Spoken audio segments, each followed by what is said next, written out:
نفسیات کہتی ہے کہ تم اپنا مستقبل تو نہیں بدل سکتے، لیکن تم اپنی عادات بدل سکتے ہو، اور تمہاری عادات ہی تمہارا مستقبل بدلے گی۔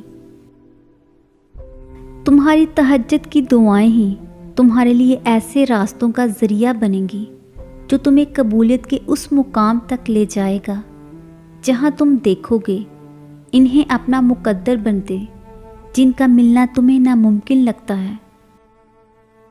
اگر اللہ نے تمہاری اس ہتھیلی کو خالی ہی رکھنا ہوتا تو وہ تمہیں کبھی بھی ان ہاتھوں کو جوڑ کر دعا مانگنا نہ سکھاتا۔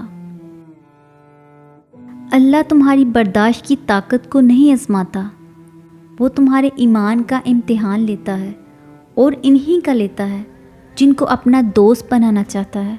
اللہ کو تمہاری برداشت کی حد معلوم ہے، اور اللہ کبھی تمہیں اس حد سے زیادہ غم نہیں دے گا۔ تمہیں لگتا ہے اب ہم تھک گئے ہیں، مگر تھکتا تمہارا ایمان نہیں، بس حوصلہ گھبرا جاتا ہے۔ جب اللہ کن کہتا ہے تو ناممکن ممکن بن جاتا ہے، اور دعائیں مقدر پہ بھاری پڑ جاتی ہیں۔ جب ہم کسی معاملے میں اللہ سے مشورہ مانگتے ہیں نا، تو مشورہ بھی ملتا ہے اور غیبی مدد بھی، مگر ہم دھیان نہیں دیتے۔ کیا کبھی ایسا ہوا ہے کہ کچھ کھانے کو جی چاہ رہا ہو اور وہ چیز کسی نہ کسی ذریعے سے تم تک اسی وقت پہنچ جائے؟ کیا کبھی ایسا ہوا ہے کہ کہیں سے بھی مدد کی امید نہ ہو، لیکن اچانک سے کہیں سے مدد آ جائے؟ کیا کبھی ایسا ہوا ہے کہ اپنا کوئی دھوپ میں لا کر کھڑا کر دے اور اچانک سے کوئی اجنبی سا شخص ہاتھ تھام کر چھاؤں تک لے جائے، نہ کوئی سوال کرے نہ جواب؟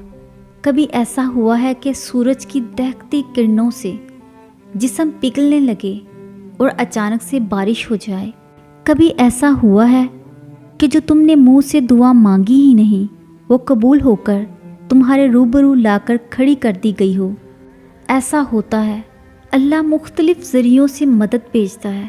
وہ اگر کوئی چیز واپس لے لیتا ہے تو اس کی جگہ بہتر چیز سے بھی نواز دیتا ہے۔